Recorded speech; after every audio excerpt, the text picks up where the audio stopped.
2025-এর ডিসেম্বরে হঠাৎ করেই হয়ে গেল কাশী বিশ্বনাথ দর্শন। 1.5 দিনের কাশী ভ্রমণটা কী করে 3 দিনের কাশী ভ্রমণে পরিণত হলো তার গল্প বলবো আজকে। হায়দ্রাবাদে গিয়েছিলাম ছেলের কাছে। ছেলের সরোদের টিচার দেবস্মিতা ভট্টাচার্য আসবেন মোহনদা ফেস্টিভ্যালে বেনারস, অতএব আমাদের যাত্রা বেনারসের উদ্দেশ্যে। বেনারসের উদ্দেশ্যে যখন আমরা যাত্রা করলাম তখন ঘড়িতে সকাল 7:30। আমাদের ফ্লাইট ছিল ঠিক 9:30টায়। যতবার হায়দ্রাবাদের এই এয়ারপোর্টের রাস্তাটা দেখি ততবার আমি অবাক হয়ে যাই। এত সুন্দর, এত পরিপাটি করে সাজানো আমাদের হায়দ্রাবাদের রাস্তা। রাস্তার দুধারে সুন্দর করে গাছ লাগানো আর অপূর্ব ফুল ফুটে থাকে। জানি না ক্যামেরায় কতটা দেখা যাচ্ছে। প্লেনে যখন উঠলাম তখন একটু ক্লান্তই লাগছিল, ছেলের শরীরটা ভালো ছিল না। প্লেন যখন আকাশের পাড়ি দিল কাশী বিশ্বনাথের উদ্দেশ্যে, মাথায় হাত ঠেকিয়ে বললাম, হে বিশ্বনাথ, আসছি তোমার কাছে। অনেক দিনের স্বাদ আমি কাশী বিশ্বনাথ দর্শন করব। অবশেষে এসে পৌঁছালাম কাশী। কাশী এয়ারপোর্টটা ছোট কিন্তু সুন্দর। আমার ছেলে এগিয়ে খুঁজতে গেল কোথায় ওলা উবের পাওয়া যায়।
মহেন্দ্র ফেস্টিভ্যাল চলছিল বলে অনেকেই ওই দিন বেনারস এয়ারপোর্টে এসে পৌঁছলেন।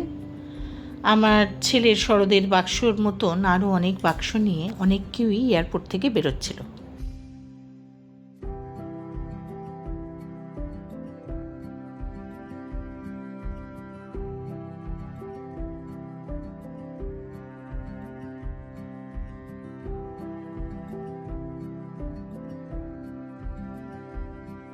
এয়ারপোর্ট থেকে বেরিয়ে সোজা চলে এলাম আরসি ঘাটের কাছে। এবার রিয়াকশানটা দেখুন। একটু খাওয়া দাওয়া করেই গঙ্গার ঘাটগুলো দেখে গেলাম হোটেলে। লাগেজ রেখেই বেরিয়ে পড়লাম রাস্তায় দশাশ্বমেধ ঘাটের উদ্দেশ্যে। কাশী লাইন দেখো,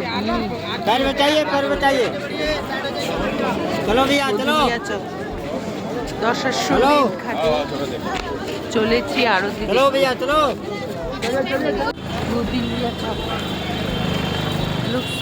মায়ের পায়ে ব্যথা বলে হুইল চেয়ার করে দিয়েছিল ছেলে।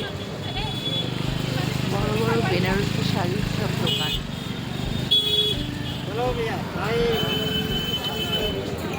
চলো ভাইয়া যারা করছে তারা হচ্ছে হুইল চেয়ার চালাচ্ছে যারা। আমার পায়ে ব্যথা বলে ছেলে হুইল চেয়ার করে দিয়েছিল গধুলিয়া চক থেকে দশাশ্বমেধ ঘাট পর্যন্ত।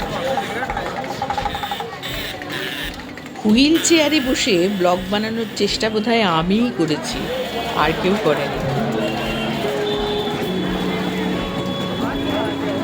সমগ্র গধুলিয়া চকটা হুইল চেয়ারে করে পেরিয়ে এসে দশাশ্বমেধ ঘাটে আরতি দেখতে একটা নৌকায় উঠে বসলাম।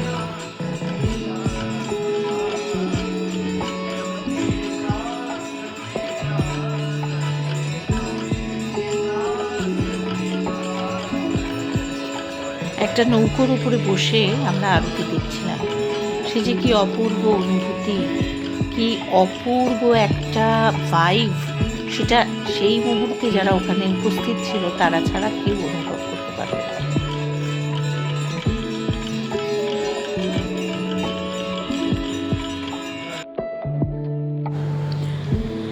রাত্রির অন্ধকারে গঙ্গার দুধারে ঝলমলে আলোর মাঝখান দিয়ে আমাদের বোট এগিয়ে চলল, আর দুই ধারের ৬৪টা ঘাট আমাদের দ্রষ্টব্য।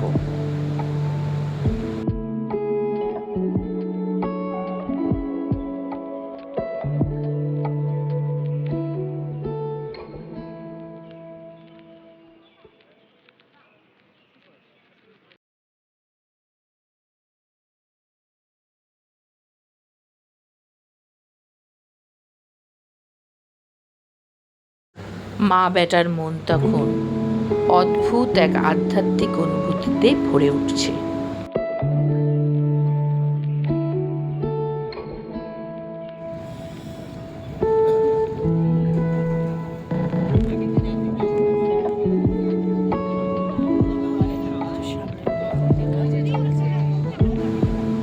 ঘাটে দেখতে পেলাম অনেকগুলো চিতা জ্বলছে, প্রায় ৭-৮টা।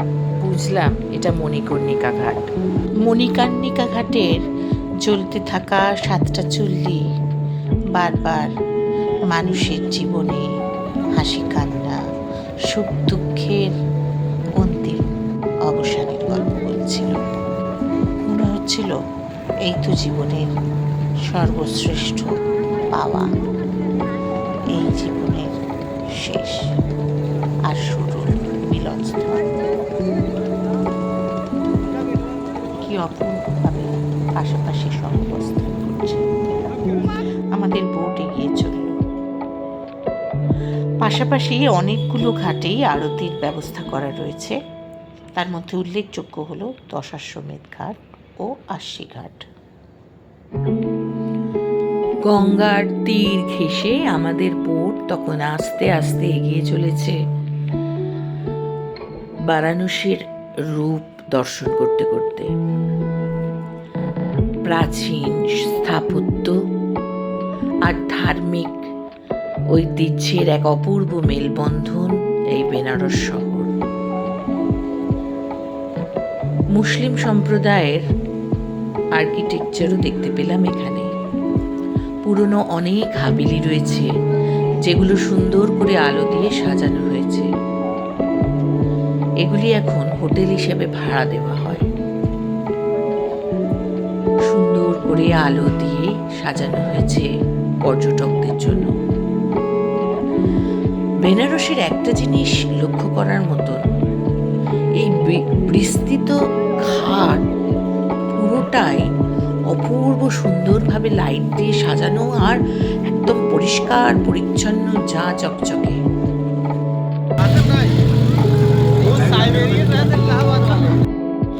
ছেলে আসে, ছেলে গেছে মহেন্দ্রা ফেস্টিভ্যালে, ওনার টিচার বাজাবে। আমি চললাম একা একাই, নৌকা করে যাচ্ছি গঙ্গা দিয়ে নোমো ঘাটের পায়ে ব্যথা। ফেরার সময় আমি চলে যাব বাবা বিশ্বনাথের ঘাটে, যে করিডোরটা তৈরি হয়েছে গঙ্গার ঘাট থেকে সোজাসুজি বিশ্বনাথ টেম্পেলে যাওয়ার জন্য।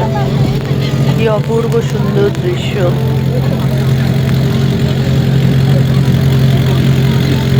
অজস্র পারিজাই পাখি।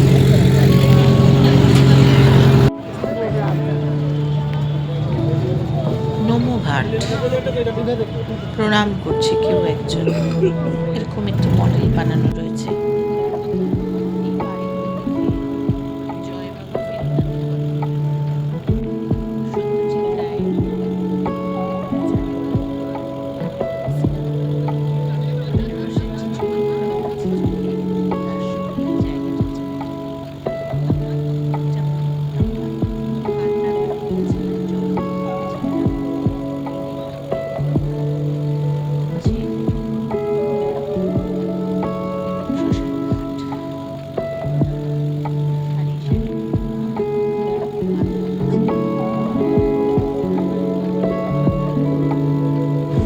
মানুষের জীবনের সব চাপাগুলো ধোঁয়ার কুণ্ডলী হয়ে আকাশে মিলিয়ে যাচ্ছে।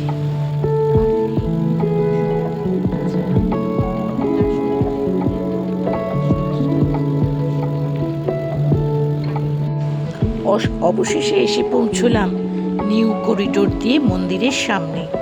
এবার ওপরে উঠে গিয়ে শঙ্করাচার্যের মূর্তির সামনে থেকে মন্দিরে ঢোকার আগে ক্লক রুমে আমাদের মোবাইল আর জুতো রেখে যেতে হয়েছিল। ঠাকুরের ছবি কোনোভাবেই তুলতে পারা যাচ্ছিল না, শুধু দোরগোড়া থেকে এই ভিতরে মন্দিরের চূড়াটার ছবি তুলতে পেরেছি, সোনা দিয়ে বাঁধানো চূড়াটা।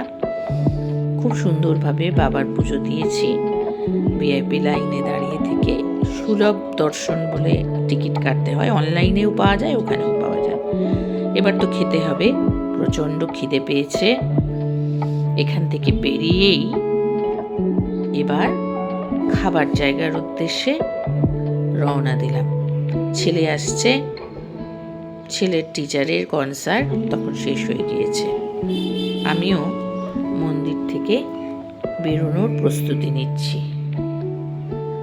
আর খিদে একটা সুন্দর খাবার জায়গা খুঁজছি। বেনারসের কচুরি খাবো আজ।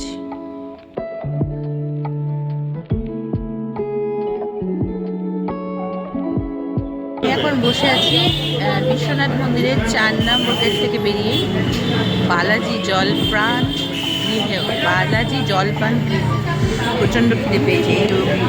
বেনারসের গরম গরম কচুরি আর তরকারি। এখানে বিখ্যাত হচ্ছে কচুরি আর তরকারি, তার সাথে মালাইও করে, মালাইও খাবো। ছেলে বলল মালাইও তুমি সন্ধেবেলা খাবে। তারপরে সন্ধেবেলা আমরা যখন এলাম আস্তি ঘাটে, তখন প্রচণ্ড ভিড়।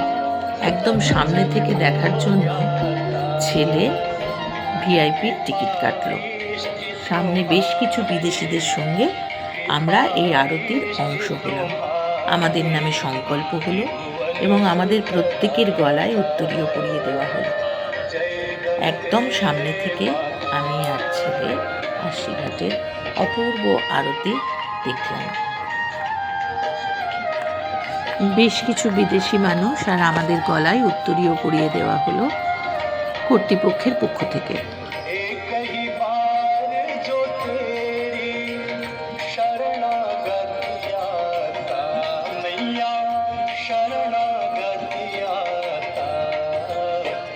গঙ্গা আরতির অপূর্ব দৃশ্য আর অতিথি হিসেবে এখানে নিজেকে উপস্থিত থাকতে পেরে ধন্য মনে হচ্ছিল।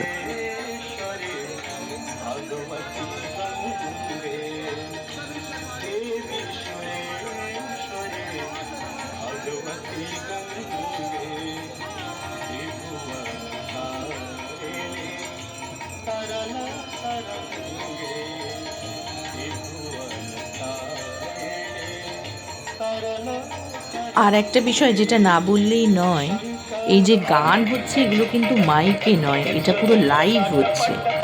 গান বাজনা এবং আরতি সবই একদম এই মুহূর্তেই হচ্ছে।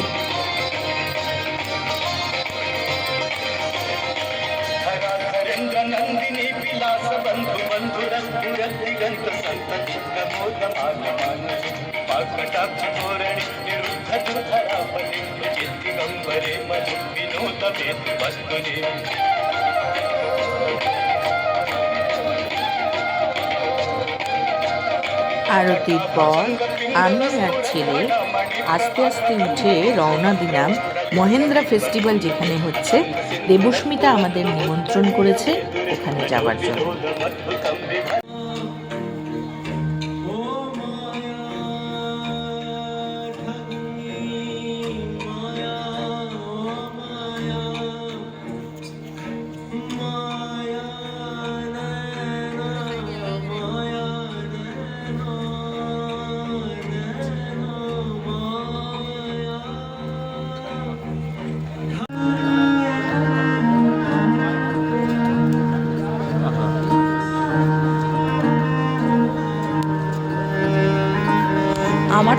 খুশি খুশি আমার ছেলে, আনন্দে দিশেহারা এত সুন্দর মিউজিক ফেস্টিভ্যাল দেখে।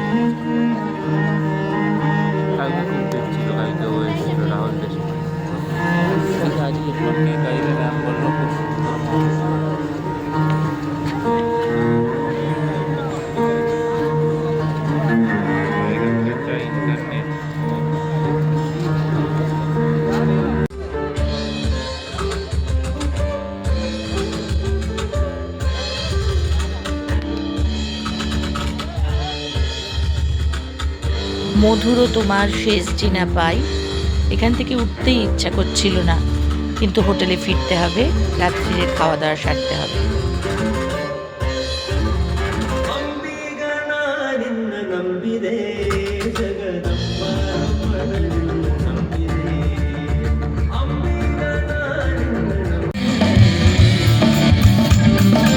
গঙ্গার তীরে আর গঙ্গার ঘাট জুড়ে পরিস্থিতি করা হয়েছে বসার ব্যবস্থা।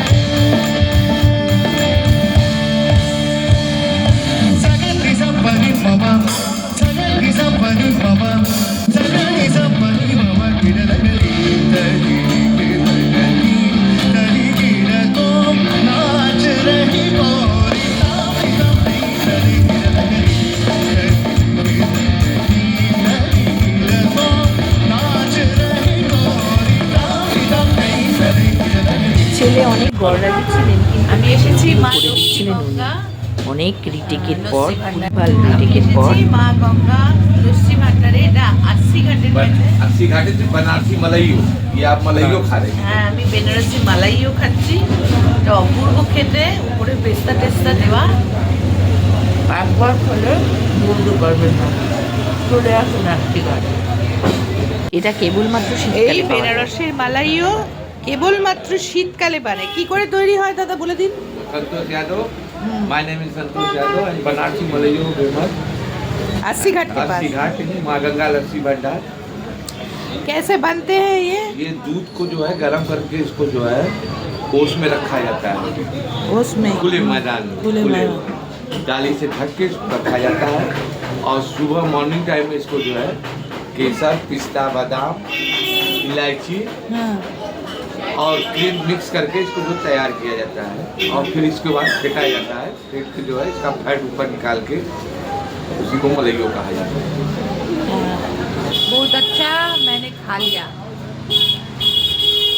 दादा, সকলে ভালো থাকবে। Thank you.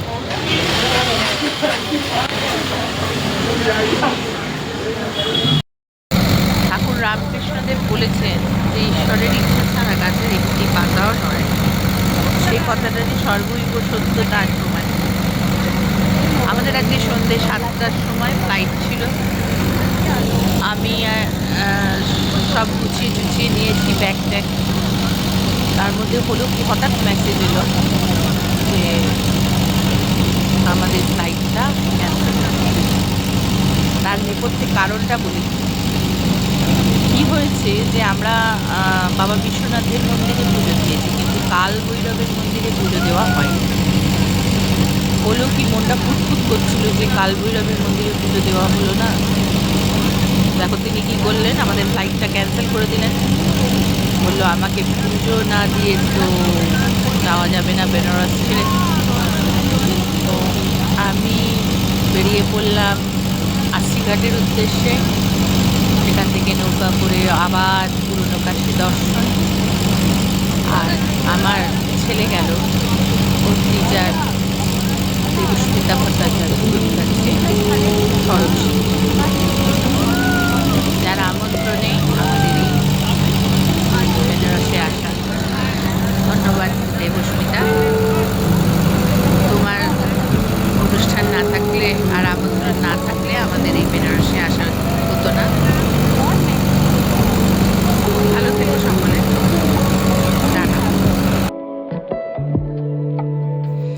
বেনারসের ঘাটগুলো জুড়ে অপূর্ব সব ছবি আঁকা। এই জায়গাটা বারবার মনে করিয়ে দিচ্ছে জয় বাবা ফেলুনাথের দৃশ্যটা। এই যে একটা বেঁকে থাকা মন্দির আমরা বারবার দেখি ছবিতে, এটা সেই মন্দিরটা গঙ্গার থেকে একটু বেঁকে রয়েছে। এই পুরনো বেনারসের ছবি, এই সেই মন্দির। তারপরে আমরা গেলাম বেনারসের গলি ধরে আমাদের শ্যামাচরণ লাহিড়ীর সমাধিস্থলে, যোগীরাজ শ্যামাচরণ লাহিড়ীর সমাধিস্থলে। সেটা দর্শন করলাম। আর এটা আমাদের উপরি পাওনা, যোগীরাজ শ্যামাচরণ লাহিড়ীর সমাধিস্থল দর্শন। পাহাড়ি বাবার মূর্তি অপূর্ব সুন্দর। কেন জানি না একটা অদ্ভুত টান অনুভব করি আমি এই রাজযোগের প্রতি। হয়তো ভবিষ্যতে এ পথেই আমি যাব। আপাতত তো দর্শন শেষ, এবার আমরা একটু কেনাকাটা, বেনারসি শাড়ির দোকানে গিয়ে বেশ কিছু কেনাকাটা হলো।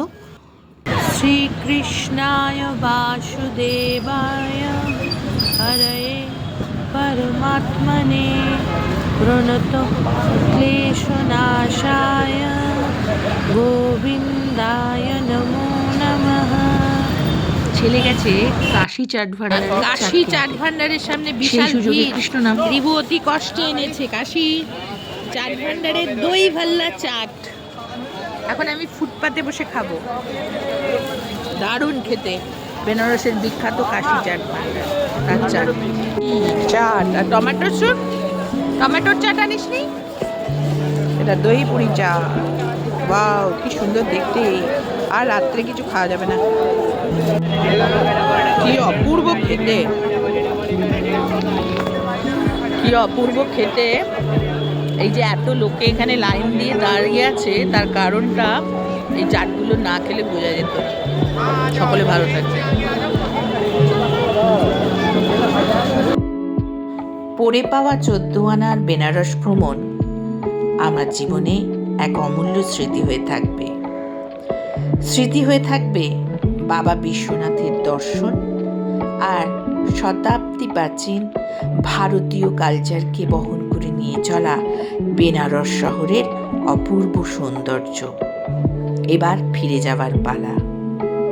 শেষ নাই যার, শেষ কথা কে বলবে। ফিরে তো যেতেই হবে। ফিরে চললাম আপাতত হায়দ্রাবাদে ছেলের কাছে, তারপরে কলকাতা। আপনারা সকলে ভালো থাকবেন। আর আমার এই ব্লগগুলো যদি ভালো লাগে তাহলে আমার চ্যানেলটি সাবস্ক্রাইব এবং করবেন এবং বেল আইকনটি টিপে দেবেন। সকলে ভালো থাকবেন। আবার দেখা হচ্ছে।